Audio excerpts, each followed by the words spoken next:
शिव की दया के आश्रय में नहीं जा रहा।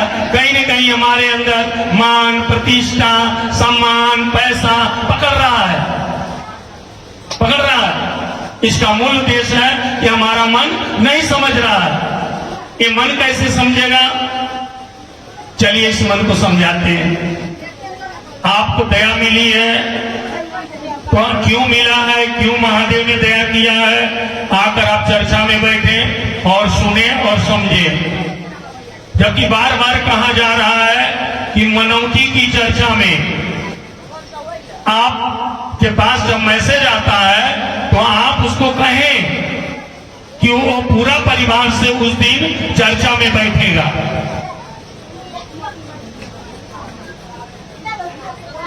लेकिन हम लोग क्या करते हैं? 3 सूत्र से हट के चलते हैं, क्योंकि महादेव को खाने के लिए देता नहीं है। आप मनौती पूरा करने के लिए महादेव को गुरु माने हैं, यही है। सोचने की बात। चाहल ने 3 काम दिया, इतना बढ़िया सुंदर विधा दिया उन्होंने, इतना सुंदर विधा दिया। स्वयं शिव बनने के लिए उन्होंने विधा दिया है। स्वयं शिव बनो, उन्होंने लिखा है, बनो तो शिव, जियो तो शिव, रहो तो शिव, आओ चले शिव की ओर। लेकिन आप शिव बनेंगे कैसे? जब तक आपका हमारा मन नहीं समझेगा शिव मेरे गुरु हैं। ये मन बहुत कठिन समझना है, इतना आसानी नहीं है। ये मन कैसे समझेगा? मैं पीछे में सभी लोगों से आग्रह करता हूं, थोड़ा शांति का परिचय देंगे, शिव शिष्टता का लक्षण दिखाएंगे, आप शोरगुल नहीं करेंगे। ये पहला सूत्र क्यों दिया उन्होंने? क्योंकि आपके मन में वह शिव स्थापित हो। कौन शिव? जिसको आप मंदिर में पूजे, किताब के पन्नों में पढ़े, जिनको आप तस्वीरों में पूजे, वो शिव आपके मन में, जैसे आपके मन में दिल में बेटा स्थापित है, बेटा जन्म लिया, मन समझ गया मेरा बेटा, जन्म लिया, मन समझ गया तुरंत। बेटा को नहीं, बेटा का मन तो नहीं समझा कि मेरी माँ है, मेरे पिता है, लेकिन माँ बाप का मन समझ गया कि मेरा बेटा। जमीन खरीदे, तुरंत मन समझा कि मेरा जमीन। गहना खरीदे, मन समझा कि मेरा गहना। यही मन समझ जाए शिव मेरा गुरु है। शिव के प्रति आपके सीने में दर्द होगा। अगर शिव के लिए दर्द नहीं है तो कुछ नहीं है, बेकार आप दिखावा कर रहे हैं। कोई महादेव नहीं है।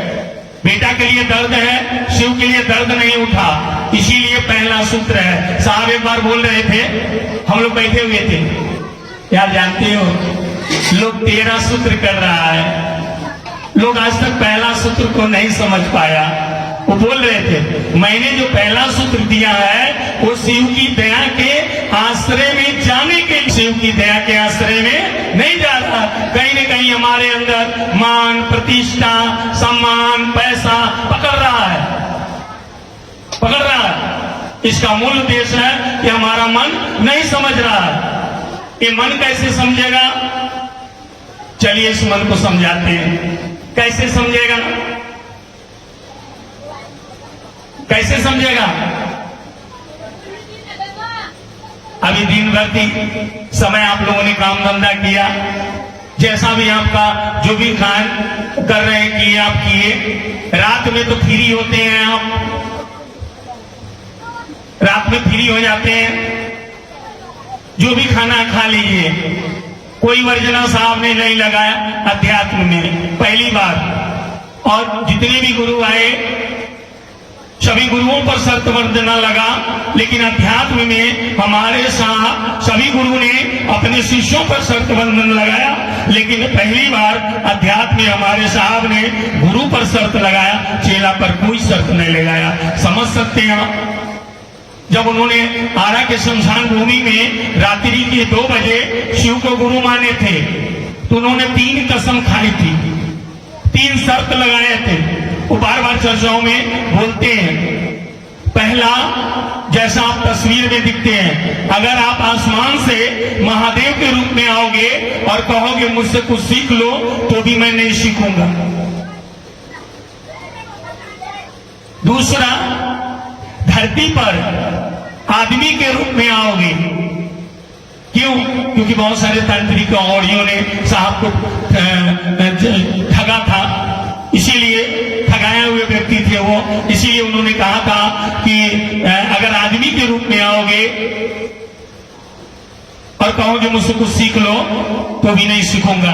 और तीसरा, आज तक मैंने जो किया, जो भी किया, अब स्कूल बदल लिया, मास्टर बदल लिया, अभी नया मास्टर जो सिखाएगा वही करेंगे और कुछ नहीं करेंगे।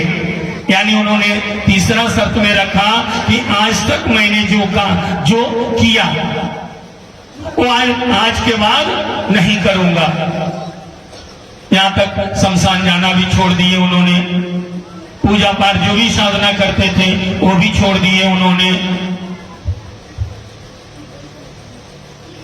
उन्होंने बड़ी आसानी से 3 सूत्र दिया शिव को अपने जीवन में उतारने के लिए।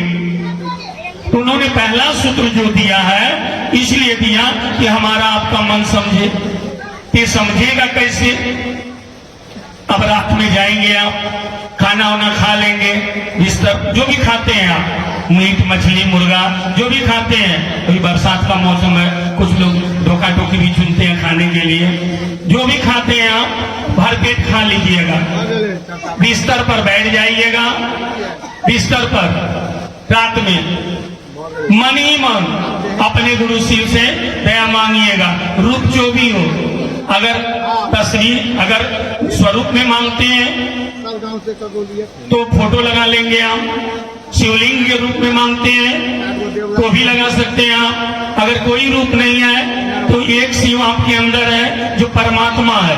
वो बराबर बोला करते थे कि हम आप कई जन्मों से धरती पर आ रहे हैं और हमारे आपके साथ वो शिव जन्म ले रहा है, लेकिन हमारा मन नहीं समझ रहा।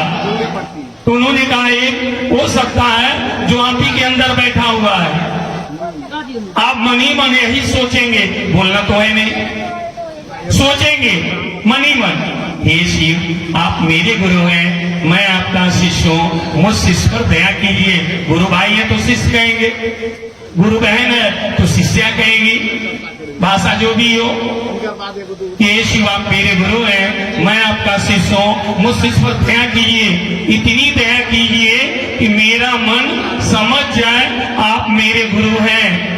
ये पहला सूत्र कानेंगे, खींचेंगे, कल्पेंगे, कहेंगे महादेव को कि महादेव मेरा मन नहीं समझता है, आप मेरे मन को समझा दीजिए, आप मेरे गुरु हैं। ये पहला सूत्र जब करेंगे आप तो यही पहला सूत्र आपको हरेंद्र के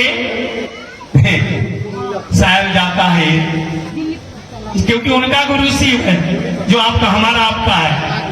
तो जब आप पहला सूत्र करेंगे, कान के खींच के कलप के कहेंगे महादेव को कि हे महादेव हाँ हमर गुरु छी, हम आपके शिष्या छी, हाँ हमरा दया कर दियो, इतने दया कर दियो कि हमार मन समझ जाए हाँ हमर गुरु छी। बार बार संप्रेषण डालो, यही है पहला सूत्र, यानी आपका हमारा मन समझे कि शिव मेरे गुरु। समझ रहे हैं कि नहीं? समझ रहे हैं ना? अरे भूता के लोग हैं, कितने लोग भूता के बैठे हुए हैं, तनी हाथ उठाइए तो, बाहरी नहीं, भूता के खाली बस 10 आदमी। ये महादेव ये गांव पर दया करा। अभी मैंने कुछ दिन पहले बरखा दीदी से बात किया लदनिया प्रखंड के बारे में कि दीदी थोड़ा लदनिया प्रखंड आप चलिए, वहाँ गुरु बहना लोग हैं, गुरु भाई नहीं है और गुरु काम बहुत स्लो हो रही है। तो दीदी ने कहा कि मैं भी तो गुरु बहना हूँ, मैं भी तो गुरु बहना हूँ। तो गुरु बहना है तो क्या हो गया, गुरु काम बढ़ाए आप। ये पहला और तीसरा सूत्र जो नमः शिवाय का मंत्र है, जो अभी आप गजेंद्र भैया समझा रहे थे, सांस पर करना है। तो ये 2 सूत्र आप पहले करना कैसे है समझ लीजिए। रात में बिस्तर पर जाएंगे, ये 2 सूत्र करेंगे जो आप अपने लिए दिया गया है। इसमें न तो अगरबत्ती है, न प्रसाद है, न फूल है, न बेलपत्र है, न नहाने की झंझट है, न खाने पीने की झंझट है, कुछ भी नहीं है। 2 सूत्र जो आपको अपने लिए करना है। यही 2 सूत्र आप बेटा को सिखाएंगे, बेटी को सिखाएंगे, पति को सिखाएंगे। मान लीजिए पति कहीं जा रहा है, ये जी थोड़ा महादेव से दया मांग लीजिए, प्रणाम कर लीजिए। यही 2 सूत्र, दया मांगना और नमः शिवाय प्रणाम करना। साहब बराबर बोलते हैं कि जो महादेव का चेला अपने गुरु से दया नहीं मांगता है, प्रणाम नहीं करता है, वो कहीं से महादेव का चेला नहीं है। इसीलिए 2 सूत्र आप करेंगे घर में। कहाँ करेंगे? बोलिए, भूता के मन से बात कर रहा हूं। कहाँ करेंगे? घर में करेंगे ना? दया मांगेंगे ना? कैसे मांगेंगे? है? सभी लोग बोलिए, हे शिव। बोलिए, हे शिव। 10 आदमी तो घरवैया होगा, वो सोच रहा है, देखिए यही ना 10-20 को घरवैया होगा, वो 10 को बहन गई है, उसमें लपटा हुआ है। चर्चा सुन लेगा तो क्या होगा?